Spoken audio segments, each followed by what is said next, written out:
తొందరపడి ఓ కోయిల అనే పాట గుర్తుందా మీకు? ఇప్పుడు మన ఇండస్ట్రీలో కొంతమంది దర్శకుల్ని చూస్తుంటే ఈ పాటే గుర్తొస్తుంది. అదేంటి అనుకోవచ్చు. సినిమా విడుదలకు ముందే దాని రిజల్ట్ ఏంటో తెలియక ముందే సీక్వెల్స్ని అనౌన్స్ చేసేస్తున్నారు. తీరా అవేమో వచ్చేలా కనిపించట్లేదు. అలా అర్ధాంతరంగా సగంలోనే ఆగిపోయిన కొనసాగింపు కథలేంటో చూద్దామా? ఫ్లాప్ అయిన సినిమాకు సీక్వెల్ ఆగిపోయిందంటే ఏమో అనుకోవచ్చు కానీ దేవరా సినిమా అంత పెద్ద విజయం సాధించినా కూడా పార్ట్ 2 కోసం మాత్రం తంటాలు తప్పట్లేదు.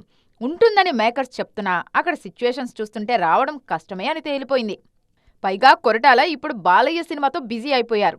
తారక్, డ్రాగన్, త్రివిక్రమ్ సినిమాలకు కమిట్ అయ్యారు. దేవర 2 రావాలంటే ఏదైనా అద్భుతం జరగాల్సిందే. అలా ఫస్ట్ పార్ట్ రిలీజ్ కు ముందే సీక్వెల్ అనౌన్స్ చేసి ఆగిపోయిన మరో సినిమా హరిహర వీరమల్లు. పవన్ కళ్యాణ్ హీరోగా ఏఎం రత్నం నిర్మించిన ఈ చిత్రం దారుణంగా నిరాశపరిచింది. దాంతో పార్ట్ 2 అనౌన్స్మెంట్తోనే అటకెక్కింది.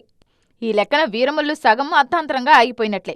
విజయ్ దేవరకొండ హీరోగా గౌతమ్ తిన్ననూరి తెరకెక్కించిన కింగ్డమ్ సినిమాకు సీక్వెల్ ఉంటుందని ముందు నుంచే చెప్పారు మేకర్స్. కాకపోతే పార్ట్ 1 రిజల్ట్ అనుకున్నట్లుగా రాకపోవడంతో సీక్వెల్ ఉండదని ప్రకటించారు నిర్మాత నాగవంశీ.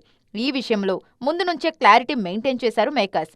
కింగ్డమ్ ఆడితేనే పార్ట్ 2 ఉంటుందన్నారు గౌతమ్. రవితేజ హీరోగా ఎర్రచందనం స్మగ్లింగ్ నేపథ్యంలో వచ్చిన రామారావు ఆన్ డ్యూటీ సినిమాకు కూడా సీక్వెల్ అనౌన్స్ చేశారు. కానీ ఆ సినిమా ఫలితం చూశాక కథను అలాగే వదిలేశారు మేకర్స్. ఈ ట్రెండ్ హిందీలో కూడా కొనసాగుతోంది. అక్కడ బ్రహ్మాస్త్ర విడుదలకు ముందే బ్రహ్మాస్త్ర 2 ఉంటుందన్నారు దర్శకుడు అయన్ ముఖర్జీ. కానీ ఫలితం యావరేజ్ గా రావడంతో పార్ట్ 2 హోల్డ్లోకి వెళ్ళిపోయింది.